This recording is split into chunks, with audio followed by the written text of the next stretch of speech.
Good afternoon, everybody. Board meeting of the Port Authority of New York and New Jersey and its component units is now called to order. Today's in-person meeting is also being held virtually via teleconference with the proceedings live streamed from the Port Authority's website. I would ask the folks in the back if they could take a seat, please.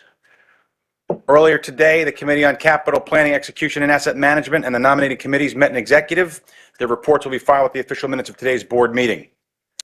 The commissioners also met in executive session earlier today to discuss matters involving ongoing negotiations or reviews of contracts or proposals, matters related to personnel and personnel procedures, and matters related to the purchase, sale, and lease of real property or disclosure would affect the value thereof or the public interest.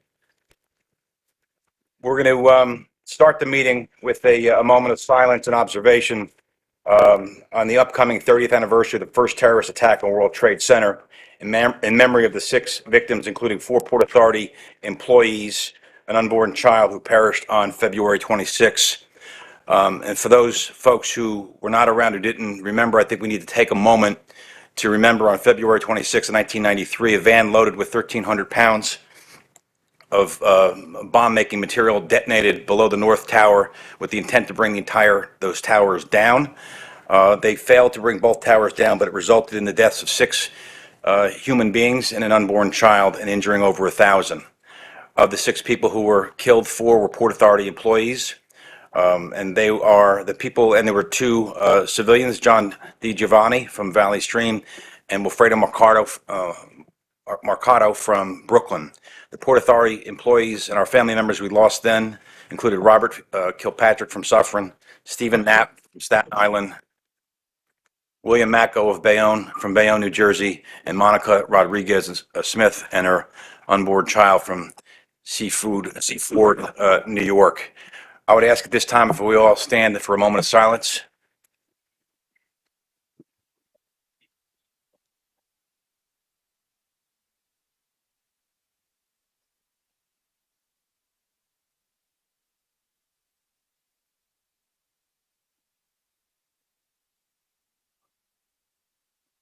Thank you.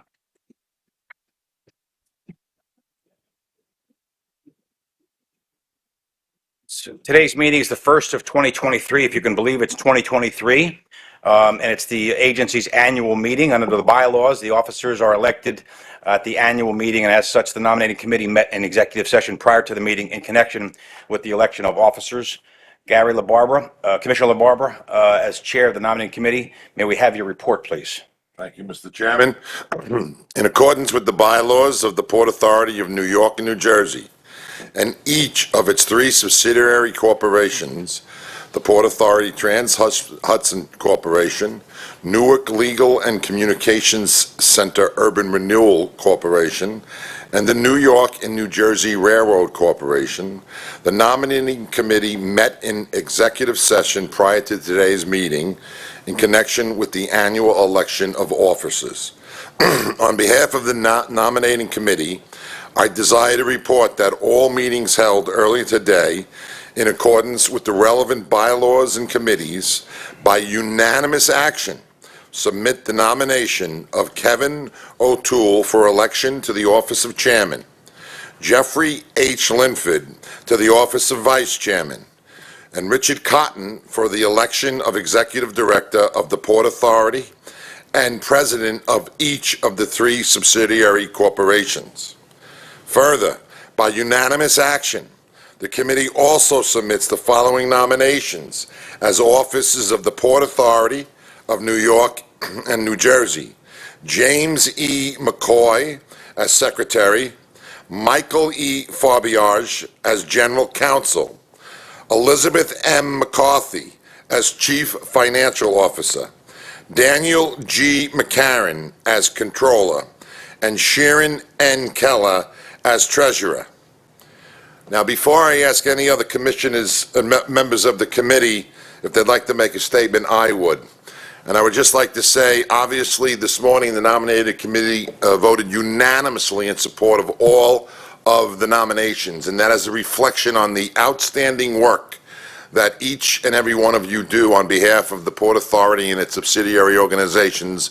And I want to say on a very personal level, it is an honor for me to have had the opportunity and continue to have the opportunity to work with you and consider you my colleague. It is just a great experience, and again, being surrounded by so many competent people and dedicated people is really uplifting every time we work together and everything we work on. So congratulations to all of you.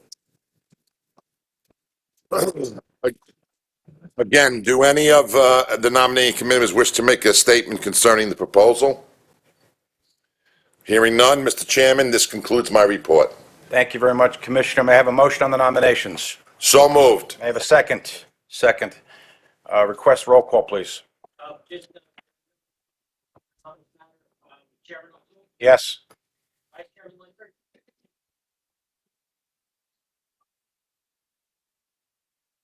Yes. Am I allowed to vote? I mean, Yes, this is- yes. Yes. Yes. And I couldn't hear Jim. Is this microphone on? Yes. Commissioner Eve, Yes. Commissioner Horwitz, Yes. Commissioner LaBarbera, Yes. Commissioner Martinotti, Yes. Commissioner McCabe, Yes. Commissioner Richardson, Yes. Commissioner Rosado. Yes. All the votes are in order. The item has been approved. Congratulations to those folks on the nominating committee. First of all, Commissioner LaBarbera, let me just say this. We don't talk about it much, but you handled the nomination committee, and I heard you say the word unanimous like 4 times. And every time you said it, Gary, I swear it just had like goosebumps on my arm for many reasons. When Rick and I came here back in August of 17, I don't know if I would have forecasted this. The band would be playing still since 17. And for you to say the word unanimous 4 times, it's really symbolic of the team effort that's been embarked for the last 6 years. That we have all had shared experiences, different opinions, but over the last 6 years, the board in particular has always come together and unanimously supported each and every initiative from this board, which I would probably suggest over the last 100 years is probably unprecedented.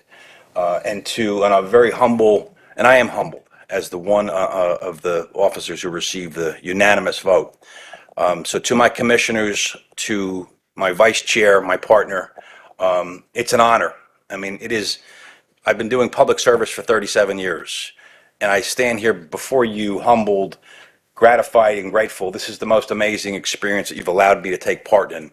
And to the nominees, vice chair, I can't wait to sit for another year and collaborate with you and all of those who have been selected.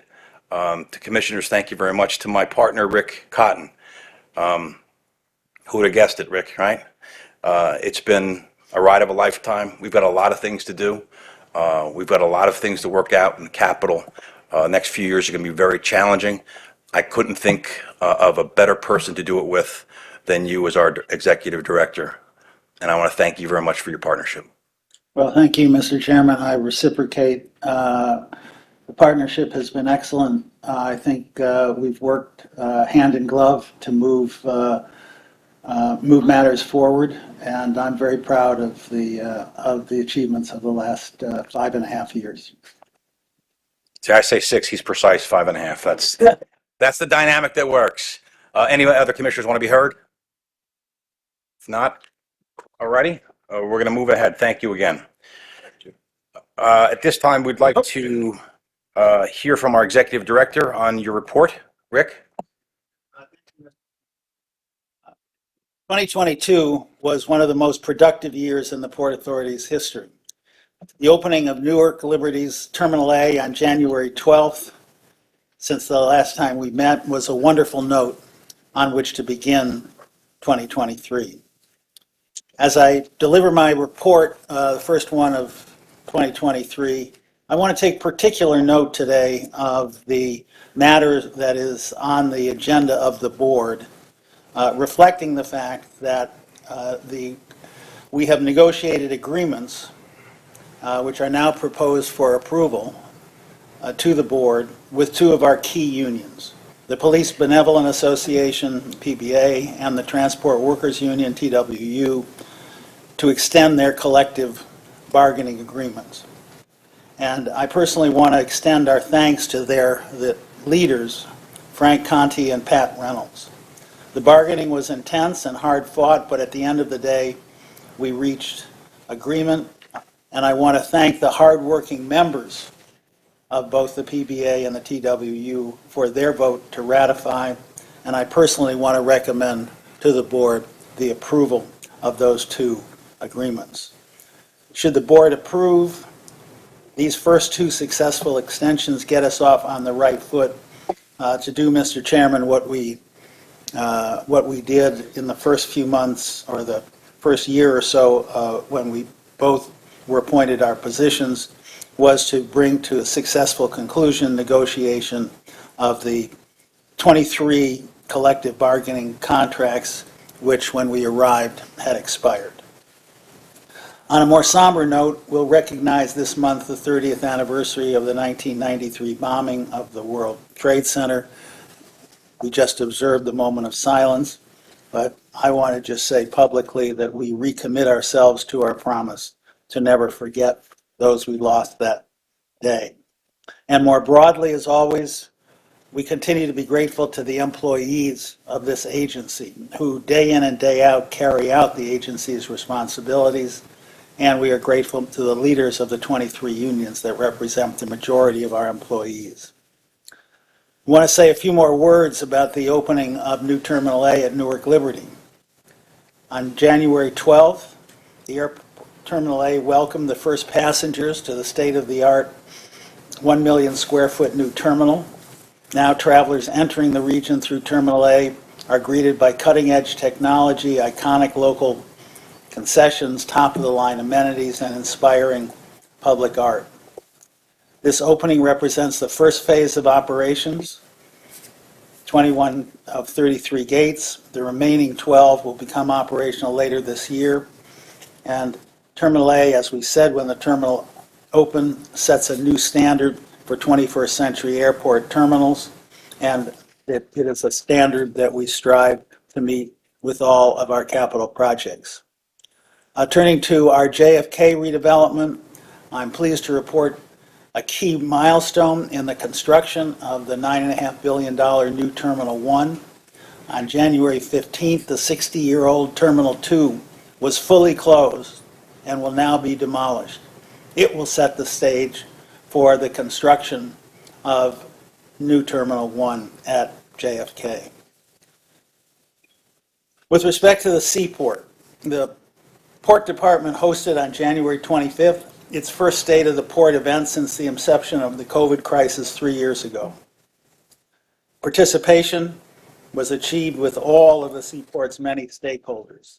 The event provided the opportunity to celebrate nearly 3 years of sustained cargo growth. Each year since 2019, the year-end cargo levels at our seaport have grown, most dramatically in 2021. This success is due in part to the extensive investments that the Port Authority, terminal operators, and other partners have made in the past few years.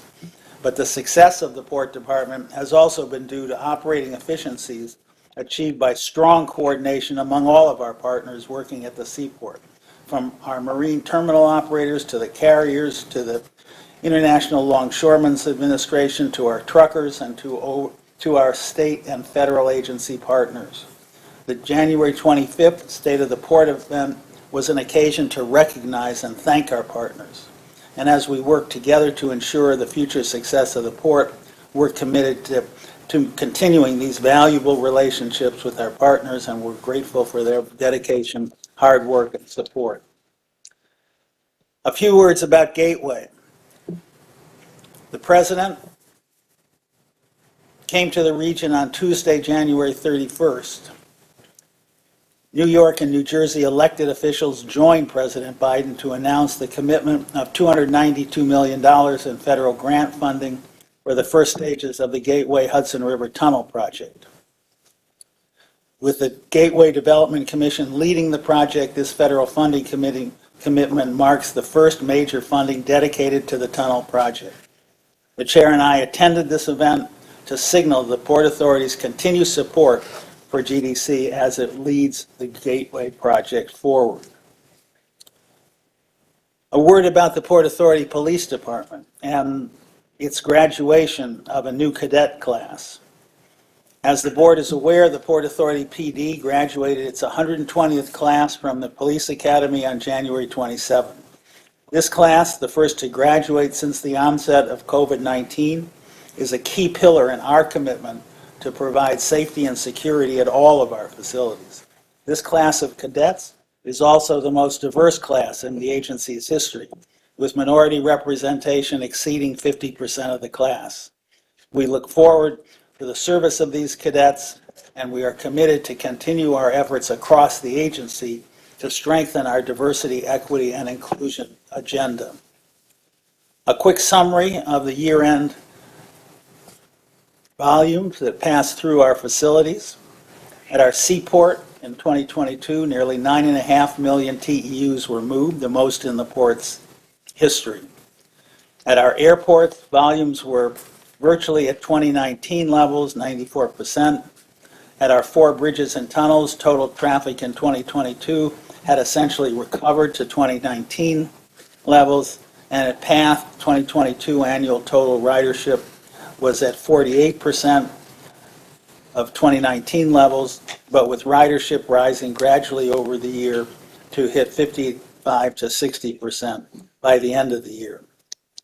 Since our last meeting, there have also been several personnel changes in the agency's senior staff that I want to bring to the attention of the commissioners.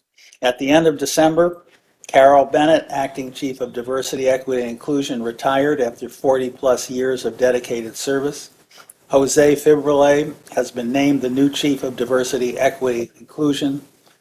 Jose comes to this role with 34 years of agency experience and will be responsible for continuing to drive the agency's commitment. Jim Sterace, as we will take note in a minute, after nearly 40 years at the Port Authority, retired at the end of January after an extraordinarily distinguished career, which we will recognize, as I say, in a moment. Rizwan Beg has been appointed Chief of Engineering, and Amanda Rogers is Deputy Chief of Engineering. In these roles, Rizwan and Amanda will bring more than 50 years of combined experience to the leadership of our engineering department. Finally, Sarah McCune has been named the new General Manager of New Jersey Airports. In this role, Sarah will provide strategic leadership and oversight of Newark, Liberty, and Teterboro. All 3 of these executives bring extensive experience and extraordinary skills to their new positions. I'm pleased to publicly congratulate all of them, and I look forward to working with them as they step up to their new responsibilities. Mr. Chairman, I am now concluding my report. Right. Thank you. And it's important, though. So Rizwan's here, Amanda's here. You want to stand to just be recognized? Congratulations to you both. Is Jose here? No, Chairman. No. And Sarah's not here. No. And Rick, those are all promotions internally? Yes, they are, Mr. Chairman. Right. Thank you very much. And, any questions for our executive director on the reports? And that's a great segue to the next part, where we celebrate, we mourn sometimes, we commemorate. The next couple of presentations, we're just going to celebrate our greatest asset, which is the people that work for the Port Authority. And they've always been our greatest asset. Rick talked about Carol Bennett. I'm looking at Carol right now. 42 years and 6 months, but who's counting? So I have to ask the daughters, what is she doing with her time right now? No idea. I will talk later. Carol, I look at you and your amazing body of work. You started here in 1980, and you look at the various departments you've touched and been a part of: comptroller, financial analysis and planning, chief operating officer, real estate, capital planning, office of diversity, equity, and inclusion, and acting chief. You, perhaps more than anybody else that I've met in the last, I say 6 years, Rick says 5.5, represent the wonderfulness of this agency. You are really the Port Authority. You represent all 8,000 individuals in every single walk of life, in every department. Your body of work touches us all. what you have done, working literally from the time you started as an associate accountant back in June of 1980 to where you finished up in December as the acting chief. You are amazing. You are absolutely, you've made the Port Authority great. You have carried us on your back through some of the most difficult times. And on behalf of all of the commissioners and all of your colleagues and all of your fellow workers, and I don't think like the word thank you is even enough, and it's not. But we do want to say thank you very much for your service to us for 42 years. Round of applause for Carol.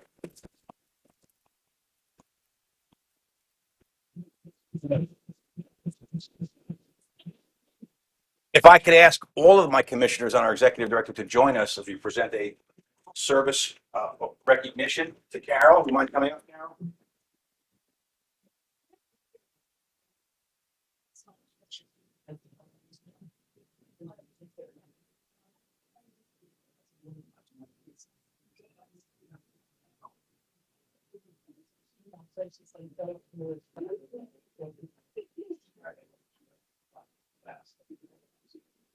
Right here, Carol. Yes. We have the full authority, all the commissioners, executive director, and all of your fellow employees. Congratulations, job well done. Thank you very much.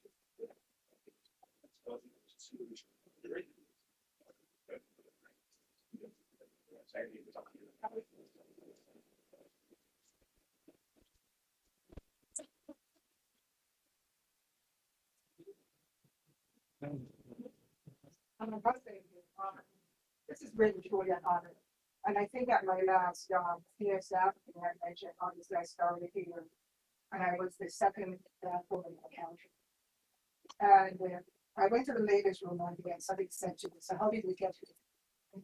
And I said, oh, I took the elevators from to the 44th floor and actually, and it's an easier way to get here. So to see this agency come full circle, and I have to say the commitment that you, Mr. Chairman, and the executive director of the department has to diversity, equity, and inclusion is amazing. And in my 42 years of working here, I have never seen it. We have had excellent executive directors and chairman for the commitment and the intensity and the intentionality. Even sometimes when I think I've gotten it right, Rick will say no. We need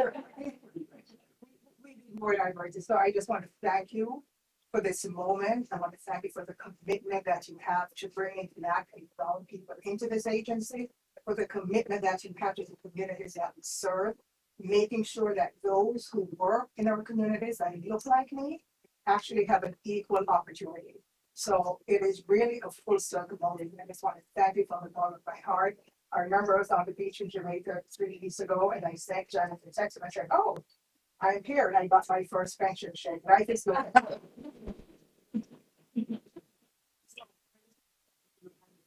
Wonderful, a wonderful experience. Thank you.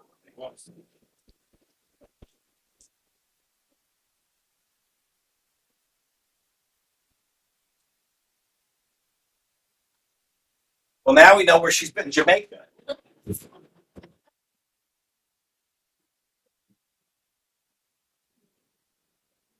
Right.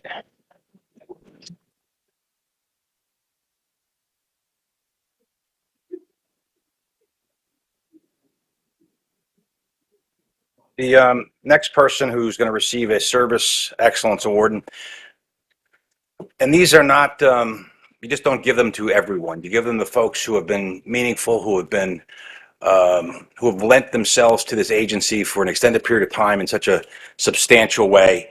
And there's a certain sense of elegance and excellence.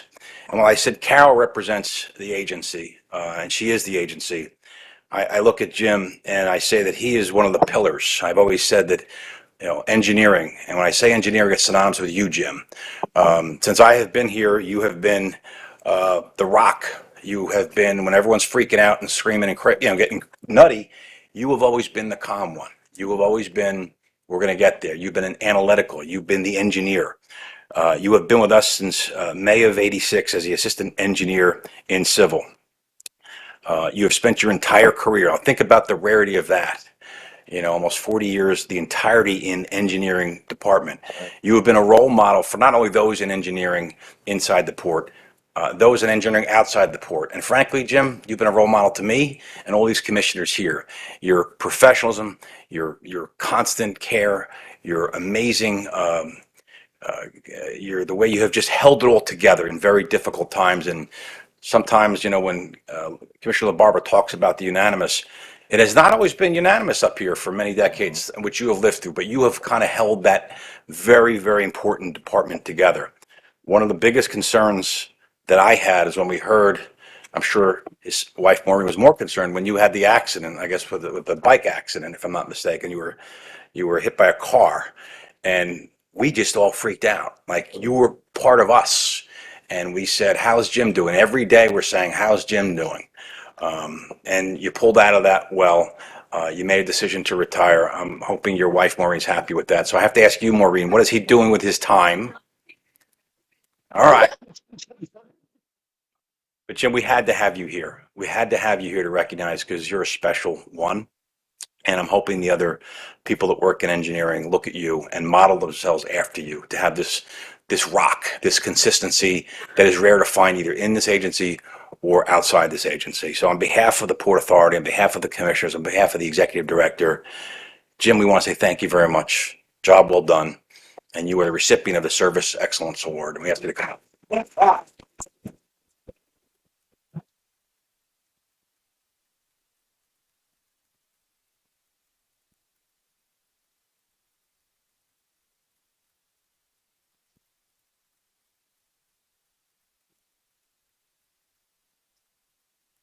I would ask my fellow commissioners to please join me, our executive director, and make this presentation to Jim.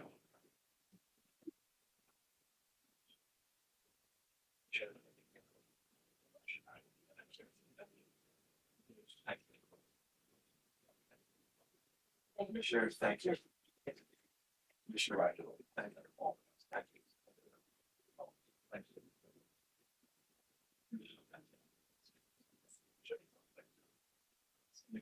you. Thank you. Jim, on behalf of the Board of Commissioners, on behalf of the agency, on behalf of Rick, and your fellow colleagues, both present and past, we present you this Excellence Award. Congratulations. Job well done. Congratulations.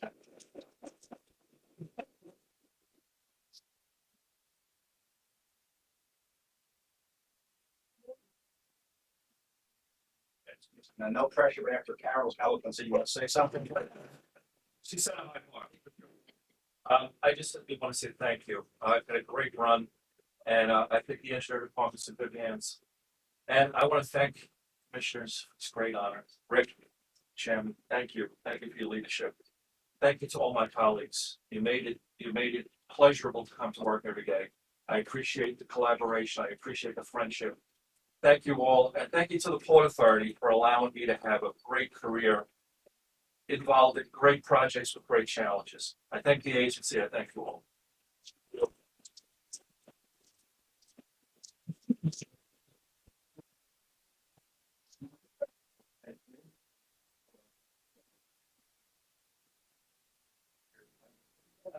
Thanks, Jim. See you soon.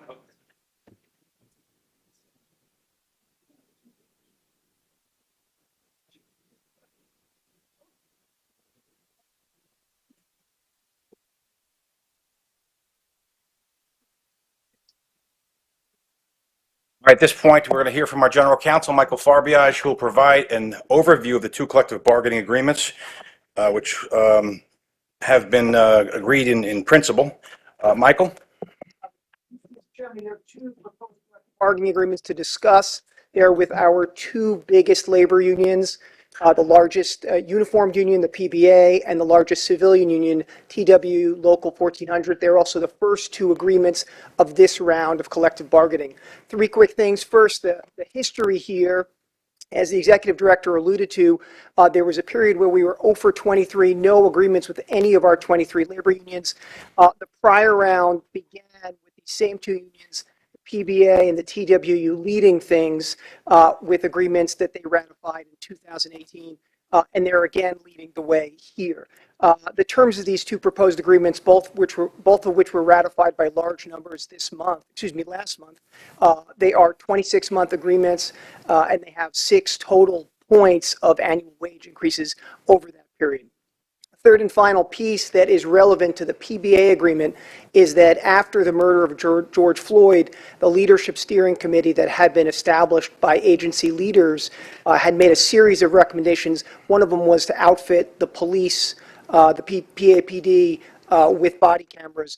And the agreement with the PBA includes a resolution of the impact as is contractually required with respect to PBA members wearing those body cameras. The executive director recommended these two collective bargaining agreements to the board, and I'd add my voice to that.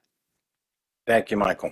We're going to defer action on this until after we have the speakers program. Any questions for Michael at this point? Okay, Michael, thank you very much. At this time, we're going to allow for the opportunity for members of the public to comment on Port Authority matters.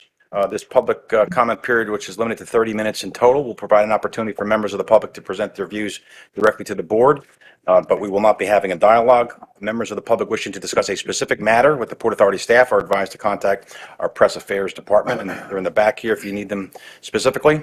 And speakers are asked to comply with the fixed time limit of 3 minutes. We've received one written comment from Chris Adair, which will be part of the minutes. And we have 1, 2, 3, 4, 5 speakers. Is that correct? Actually, 5 registered, but 3 are Just the second, present. third, and the fifth? correct, Chairman. Okay, great. So we have 3 speakers. The first one is, get this right, Christopher Greif. Sorry about that. Yeah, all right. Thank you, Christopher. A little joke always in the morning and the afternoon. Good afternoon. I'm Christopher D. Greif. I represent accessibilities for Long Island Railroad, Metro North, and subways. The one thing I'm here to discuss and something that could be planned in the near future, as you know that we are getting ready to work on reduced fare Omni, and Omni regular card is already out, and we're working on the reduced fare. We hope in the future that Port Authority can work on reduced fare for seniors and people with disabilities. You do have it for the PATH trains, but we need it for people with disabilities. As one disability, not because I have Bell palsy right now, but I have scoliosis and other issues and other kind of disabilities, and my fellow people who uses your PATH trains or the air train in going to JFK, it is not easy to get to that air train because it's $8.25. It's way too much for them. And right now, a reduced fare does help them to get to the air train if they want to go to the airplane to go somewhere fun and easy. We do need to work together to start this up so therefore people with disabilities can get on a reduced fare price. And let's be clear, the low-income families cannot afford that. They're lucky they can afford getting on the MTA buses, which you know our MTA buses are overcrowded, just going from Brooklyn or to Queens or coming from Jamaica. We need to work together, Port Authority, to please work on that. And also at Jamaica, I'm going to be quick because I know I have 1 minute. We need to work on those elevators at the Jamaica station because track 4 and 5, as well as 7 and 8, are always out or they get stuck. I got stuck. My mother, who's here, was also speaking. We got stuck on that elevator, and it wasn't easy to get out because we had to do like electric charge just to move it. It really needs to be checked for safety concerns for any person who uses that. It is not fair for Long Island Railroad. We have to work together to get these elevators to run at 100% and much safely. Thank you so much. Thank you very much. Your mom, Deborah, you're next? You want to speak from there or you want to get to the podium? It's up to you. Okay, great. Thank you. No. As long as my doctor says I can walk and move, I will. Okay. Okay. Thank you very much. As I said, yes, I am Christopher's mother with great pride. We both have disabilities, and my mother helped me raise Christopher. She was disabled. It was very frustrating, as I do when I have to go out to Long Island Railroad, and I do purposely take Accessorite to go to Jamaica, not because I don't like to get on Atlantic Avenue, but I'll deal with New York City DOT. They're trying to fix the Accessorite stop. That has nothing to do with Port Authority. But you do control the elevators at the Port Authority. And the day we were stuck, we have Long Island Cares makes sure that they come with me so I get down onto the train, and we were stuck. And I was stuck also with a family who had a little child who started to panic. And the train driver and the conductors were panicking because they could see me. I was supposed to be on the train. The elevator was coming down like this and this, so everybody had to go like this just to get it to move down. And it's frustrating. It was scary. Thank God I try to make sure I stay as calm as could be because I have very bad respiratory disease and I didn't want to have an asthma attack. Plus, also, I was didn't want to scare the child, and I didn't want the person from the Long Island Care. She was very upset because she was trying to get me down on the train on time. Thankfully, they were able to get us on, and they waited for us. But what's frustrating is when the elevators are out there, they have to take me, unless there's 3 or 4 trains and they can say bridge, which means they will escort me through the trains. I have to go on the freight elevators. I'm sorry. It really has caused me almost having 2 asthma attacks because of the smell down there. I understand it's freight, but I don't want to be on the freight train. I mean, the freight elevator. None of us do. I want to be on a regular elevator. If you had the flat escalator, sure, I could go on that with no problem. But I am not supposed to take this walker on an escalator, currently the one you have. We have put numerous complaints in, so now I'm showing up in public to say, and I will show up every time they're not working. You need to take this seriously. I am not the only person with disabilities that uses these elevators. I pay my fare. I do not beat the fare on any form of transportation, but I do have the right to be treated like a human being and go on a regular elevator, not a freight elevator. So please, fix them. Thank you. Thank you very much. Our last speaker, Jason Anthony. Jason?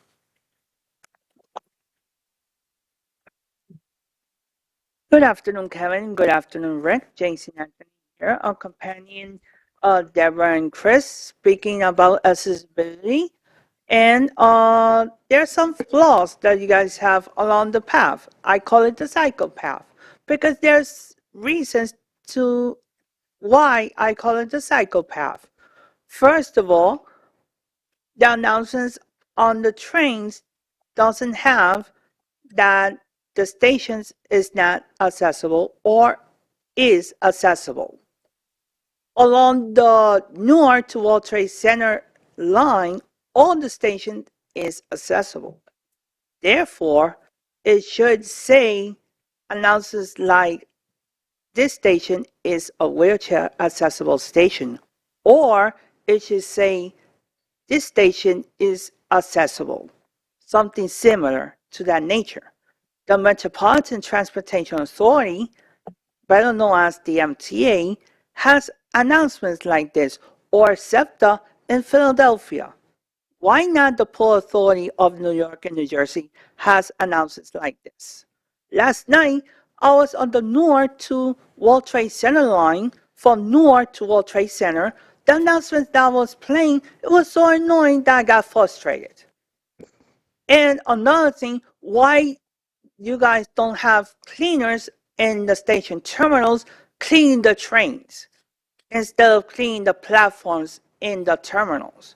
Because it's so frustrating that every time that I use the path, I see litter inside the trains. The turnstiles should be redesigned that it should be walker friendly or wheelchair friendly, because the actual design, it could be that people could be the fare in a snap of a finger. And another thing, the advertisement that I see in the trains is not New York friendly, it's New Jersey friendly. I would love to see more advertisement designed for New Yorkers like myself. And another thing, fix the elevators in Jamaica. And every time that an elevator is broken, please have an alternative route for people with disabilities that they could take another elevator if an elevator is broken. So I'll see you guys next month in Jersey City. Thank you. And that concludes the speaker portion. We have the one written testimony from Chris Adair, which will be part of the minutes. Jim, is that correct? Yes, it'll be filed on the website. Great. And now we're going to proceed with the voting on the items for today's meeting. As Chair of the Committee on Operations, I'll now present 2 items for the committee's review and vote. The first item approves a collective bargaining agreement with the Port Authority Police Benevolent Association, which represents approximately 1,550 Port Authority police officers. This agreement, which is for a 26-month period, was ratified by the union members on January 10th of 2023. Prior to making a motion, I ask if there's any recusals. There are no recusals required. Any commissioners have a question or comment? If not, a motion, please. So moved. Have a second? Second. Roll call, please. Chairman O'Toole? Yes. Vice Chairman Linford? Yes. Commissioner Eve? Yes. Commissioner Horwitz? Yes. Commissioner LaBarbera? Yes. Commissioner Martinotti? Yes. Commissioner McCabe? Yes. Commissioner Richardson? Yes. Commissioner Rosado? Yes. The votes are in order and the items have been approved. The next item approves a collective bargaining agreement with the Transport Workers Union Local 1400, which represents 500 Port Authority employees. This agreement was ratified by the union members on January 19th, 2023. The agreement is for 26 months. Prior to making a motion, I ask the corporate secretary if there's any recusals on behalf of the commissioners. There are no recusals required. Any comments or questions from the commissioners? Motion, please. So moved. Second. Roll call. Chairman O'Toole? Yes. Vice Chairman Linford? Yes. Commissioner Eve? Yes. Commissioner Horwitz? Yes. Commissioner LaBarbera? Yes. Commissioner Martinotti? Yes. Commissioner McCabe? Yes. Commissioner Richardson? Yes. Commissioner Rosado? Yes. Votes are in order. This item's been approved. Our last item before us today is we have our Vice Chair, Jeff Linford, who will provide his report on behalf of the Committee on Capital Planning, Execution, and Asset Management. Vice Chair? Thank you, Mr. Chairman. As Chair of the Committee on Capital Planning, Execution, and Asset Management, I will now report on two items under the committee's purview. The first item authorizes a $5 million increase in planning for the final design of a project to rehabilitate the concrete slab, roadway deck, and catwalks at the Outer Bridge crossing. This action, when combined with previously authorized amounts for preliminary planning and design of the project, would result in a total planning cost of $14.2 million. Prior to making a motion on this item, I ask the corporate secretary to note any commissioner recusals. There are no recusals required. Thank you. Do any commissioners have questions or comments on this item? Hearing none, I now request a motion on this item. So moved. Can I have a second, please? Second. Thank you. I now request the corporate secretary to call the roll for voting on this item. Chairman O'Toole? Yes. Vice Chairman Linford? Yes. Commissioner Eve? Yes. Commissioner Horwitz? Yes. Commissioner LaBarbera? Yes. Commissioner Martinotti? Yes. Commissioner McCabe? Yes. Commissioner Richardson? Yes. Commissioner Rosado? Yes. As the votes are in order, this item is approved. The next item authorizes $3.5 million for planning and preliminary design for a project to modify the existing intersection of 30th Street and Dyer Avenue, which is the terminus of the Lincoln Tunnel Expressway in Midtown Manhattan. The planning effort would support a future project to enhance the safe movement of pedestrians and vehicular traffic at 30th Street and Dyer Avenue, and for the expansion of an adjacent Port Authority-owned lot used for bus parking. Prior to making a motion on this item, I ask the corporate secretary to note any commissioner recusals. There are no commissioner recusals required. Thank you. Do any commissioners have questions or comments on this item? Hearing none, I now request a motion on this item. So moved. Thank you. Can I have a second? Second. Thank you. I now request the corporate secretary to call the roll for voting on this item. Chairman O'Toole? Yes. Vice Chairman Linford? Yes. Commissioner Eve? Yes. Commissioner Horwitz? Yes. Commissioner LaBarbera? Yes. Commissioner Martinotti? Yes. Commissioner McCabe? Yes. Commissioner Richardson? Yes. Commissioner Rosado? Yes. As the votes are in order, this item is approved, and I turn the mic back to our chair. Thank you very much, Vice Chair. There being no further business, I move to adjourn. Second, please. Second. All in favor? Aye. Meeting's adjourned. We'll see you next month. Thank you. Thank you. Was, congratulations.